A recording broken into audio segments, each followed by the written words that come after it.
Enfim, estamos acompanhando tudo isso com uma série de dúvidas, por isso convidamos o Aurélio Agostinho dos Santos, ele que é especialista em segurança de voo e investigação de acidentes, para conversar aqui com a gente. Seja muito bem-vindo, bom dia. Bom dia, Carol. Agostinho, então vamos entender primeiro agora o próximo passo, né, na sequência desses acidentes. Como se dá essa investigação? No caso da investigação de um acidente com helicóptero, ela é muito diferente de uma investigação com uma aeronave comercial, por exemplo? Apenas as características da aeronave é que vão diferenciar a investigação, mas os fatores que contribuem para um acidente, eles são similares em todos os acidentes de qualquer tipo de aeronave. A maioria dos fatores, principalmente, está envolvido com a interação do ser humano com a tecnologia. Quais são os atores envolvidos nesse processo de investigação? Como é que a gente consegue até mesmo apontar responsabilidades, Agostinho? Na realidade, assim, a investigação para apontar responsabilidades, ela é feita pelos órgãos policiais.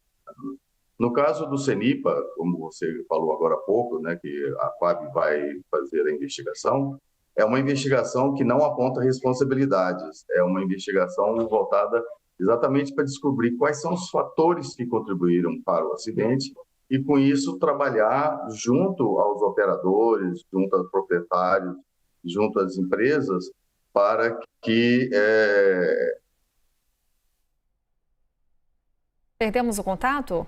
O Aurélio Agostinho conversava com a gente, trazendo um pouco dos detalhes sobre as investigações, o que cabe a determinados órgãos competentes. Lembrando aqui que estamos falando de vários acidentes aéreos nesse início de 2024.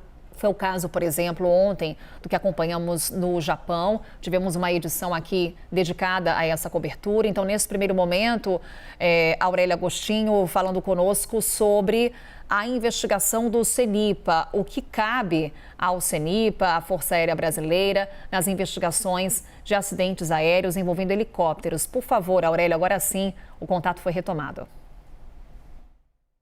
Ok, como eu estava falando, então, a investigação de acidentes feita pelo CENIPA, ela é voltada para a prevenção de acidentes, não para a atribuição de responsabilidade. E o CENIPA, ele investiga 3 grandes grupos de fatores. Os fatores humanos, que é feito um estudo sobre os aspectos fisiológicos, né, médicos, ou aspectos psicológicos. O fator material, voltado para o projeto da aeronave e a fabricação da aeronave, e o fator operacional, que é, como eu falei agora há pouco, a interação do ser humano com a tecnologia. Como esses pilotos foram treinados, o que aconteceu com relação ao gerenciamento de alguma pane que tenha acontecido. Então, são esses os grupos de fatores, e aí tem uma lista grande de fatores dentro desses grandes grupos aí. E, Aurélia, a gente está acompanhando nesse momento o trabalho intenso de buscas por um helicóptero. Desapareceu no último domingo, fazia o trajeto entre a capital paulista e o litoral de São Paulo, região de Ilhabela. Para a gente entender como se dá essa operação de buscas e o que dificulta nesse momento a localização da aeronave. Questões geográficas, por exemplo, atrapalham? Sim, claro, Carol. Neste caso aí, nós temos que entender que a área onde o helicóptero estava voando é uma área de serra, com mata densa. O helicóptero é um R-44, então ele é de pequeno porte. Então, se ele colidiu com um morro, ou então se ele fez um pouso emergencial, o local pode ser um local de difícil acesso e de difícil visualização. E como é que é feita essa busca? O último contato feito pelo helicóptero, se é que tem uma localização desse último contato, ou através do estudo da rota, então essas aeronaves elas fazem buscas planejadas de acordo com essas informações iniciais, que é a rota voada e o último contato. E faz um padrão de buscas bem intenso, normalmente buscas assim como se fosse dentes de serra, né, que vai cobrindo todo o terreno, toda a área ali, e neste caso aí, essas aeronaves, elas não têm a obrigatoriedade, esse tipo de aeronave não tem a obrigatoriedade de ter um localizador rádio de emergência. Então, normalmente essa busca é feita visual mesmo, com as pessoas olhando para o terreno e procurando encontrar os destroços. E daí a grande dificuldade que a gente está acompanhando, né, Aurélio? No último contato do piloto, ele relatava muita neblina. O quão recorrente é acidentes aéreos envolvendo helicópteros por conta de questões climáticas adversas?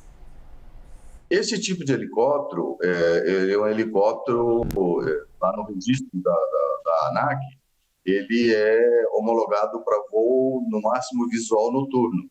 Então, ele não tem homologação para voo por instrumentos. Então, se ele entra numa condição por instrumentos, ele entra numa situação de perigo muito grande.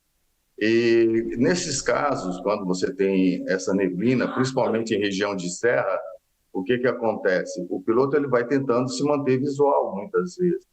E se ele chega numa situação que ele não consegue retorno, ele entra, por exemplo, num bolsão de picos e aí toda a neblina envolveu, ele não consegue retornar porque ele não vai conseguir situação visual. Nesse caso, muitas vezes acontece a tragédia mesmo.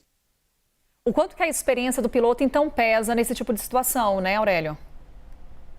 Sim, a experiência dele, a capacidade dele de operar com uma doutrina operacional adequada, porque o piloto é orientado para o seguinte: quando eu não posso voar por instrumentos e eu encontro uma situação à frente que pode deteriorar, a orientação é retorna e pousa num lugar seguro.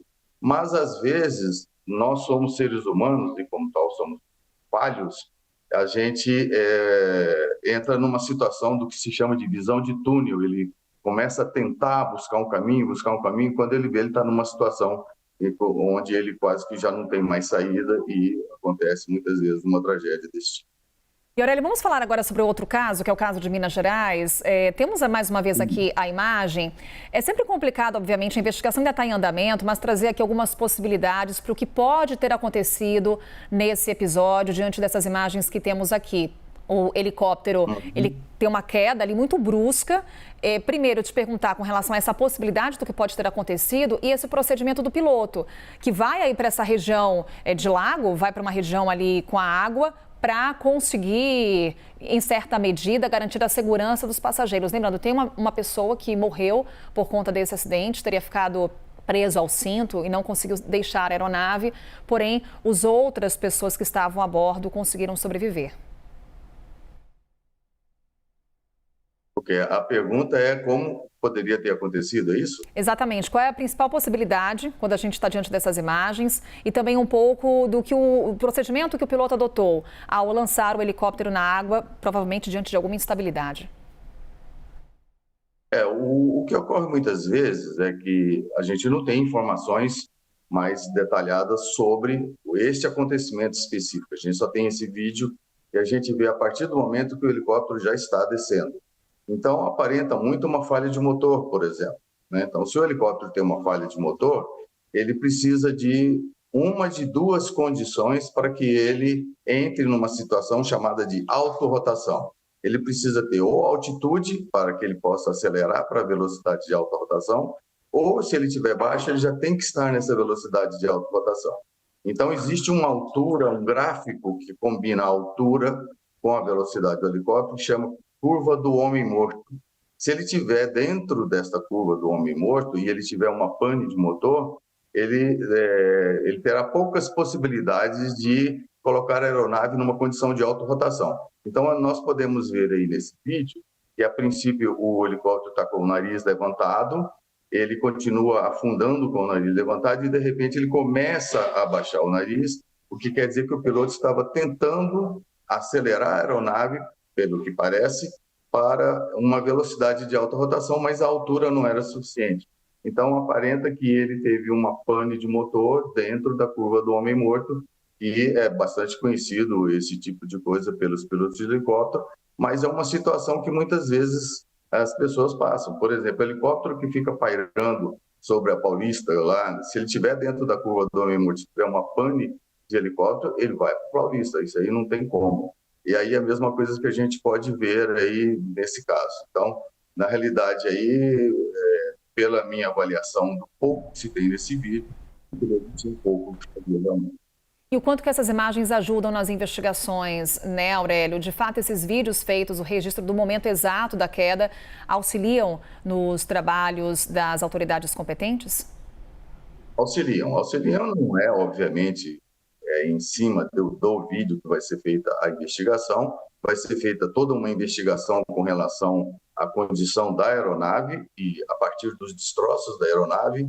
Esta aeronave especificamente, que é um Colibri, um EC-120, se não me engano, ele era uma aeronave que no registro da ANAC consta como a manutenção em dia, ou seja, ele estava com todos os registros de manutenção na ANAC devidamente feitos, né? Mas sabe-se lá o que aconteceu para ele ter uma pane e perder sustentação, como a gente vê aí no vídeo. Aurélio Agostinho dos Santos, especialista em segurança de voo, aqui conosco. Mais uma vez, muito obrigada, Aurélio, tirando aqui nossas dúvidas. Até uma próxima.